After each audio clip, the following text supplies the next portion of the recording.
भगवत गीता। आज हम भगवत गीता के अध्याय 6 के बारे में जानकारी प्राप्त करेंगे, यानी कि ध्यान योग के बारे में जानकारी प्राप्त करेंगे कि ध्यान योग में क्या होता है, इसके बारे में जानेंगे। महाभारत के युद्ध भूमि में श्री कृष्ण अर्जुन को बताते हैं कि केवल कर्म ज्ञान और भक्ति ही नहीं, बल्कि एक ऐसा मार्ग भी है या एक ऐसा रास्ता भी है जो इन सब से को जोड़ता है, वो होता है ध्यान योग। यह योग हमें सिखाता है कि एक सच्चा योगी कैसा होता है और ध्यान योग का वास्तविक महत्व क्या होता है। योगी की पहचान।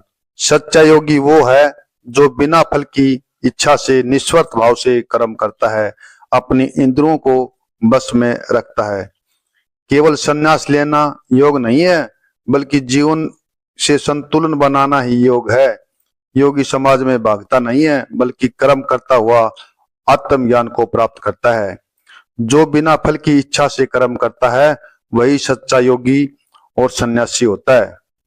आत्म संयम और साधना।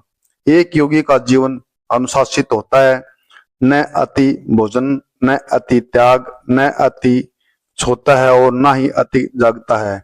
मन को संतुलित करने के लिए संयम और साधना करता है।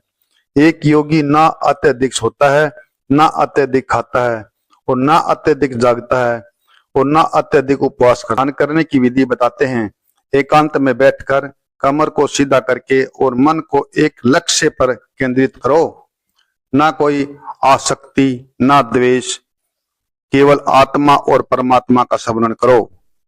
शांति से श्वास ध्यान रखते हुए ईश्वर में मन को स्थिर करो। जिससे मन को जीत लिया में साधना और प्रेम रखता है, वही सबसे श्रेष्ठ है। योगी का जीवन केवल ध्यान में नहीं, बल्कि करुणा, प्रेम और सेवा में होता है। निस्वार्थ और प्रेरणा। ध्यान योग केवल आंख बंद करके बैठने का नाम नहीं है, बल्कि जीवन को संतुलित, निस्वार्थ कर्म और ईश्वर भक्ति से भर देने का मार्ग है। योगी वही होता है जो बाहर की दुनिया में रहते हुए भी पूर्ण शांत और स्थिर रहता है। ये कहानी हमें सिखाती है कि योग केवल आसन और प्राणायाम नहीं है, जीवन जीने की कला है। मन पर नियंत्रण, निस्वार्थ भाव से कर्म और